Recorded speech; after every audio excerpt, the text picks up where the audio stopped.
ഞാനൊരു ഉദാഹരണം പറയാം. ഞാൻ യൂണിവേഴ്സിറ്റി കോളേജിൽ പഠിപ്പിച്ച ഒരു കുട്ടി, ആ കുട്ടിയെ ഞാൻ ഏതാനും വർഷങ്ങൾ കഴിഞ്ഞ് കണ്ടു. അപ്പോൾ അയാൾ എക്കണോമിക്സ് MA പഠിച്ച കുട്ടിയാണ്. ചോദിച്ചു എവിടെയാണ്, ജോലിയൊക്കെ ആയോ എന്ന് ചോദിച്ചപ്പോൾ ഞാൻ വിദേശത്താണ്. വിദേശത്ത് ഏത് രാജ്യത്ത്? അപ്പൊ രാജ്യവും പറഞ്ഞു, ഒരു ഗൾഫ് കൺട്രി. അങ്ങനെ പറഞ്ഞു. അപ്പൊ അങ്ങനെ പറഞ്ഞു കഴിഞ്ഞപ്പോൾ എന്താണ്, എത്ര ശമ്പളം ഉണ്ട്, നല്ല നല്ല മാന്യമായ ശമ്പളം ഉണ്ടോ എന്ന് ചോദിച്ചപ്പോൾ അയാൾ എന്നോട് പറഞ്ഞ ശമ്പളം എനിക്ക് അത്ഭുതം തോന്നി. അപ്പൊ ഞാൻ പറഞ്ഞു, എടോ, ഈ ശമ്പളത്തിന് താൻ എന്തിനാണ് ഗൾഫിൽ പോയി കിടക്കുന്നത്?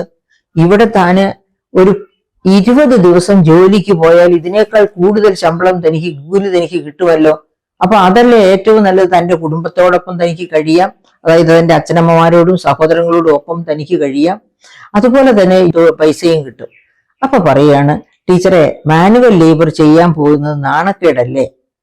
അത് തന്നെയല്ല, പെണ്ണ് ചോദിച്ചു എന്ന് ആര് പെണ്ണ് തരുമെന്ന്.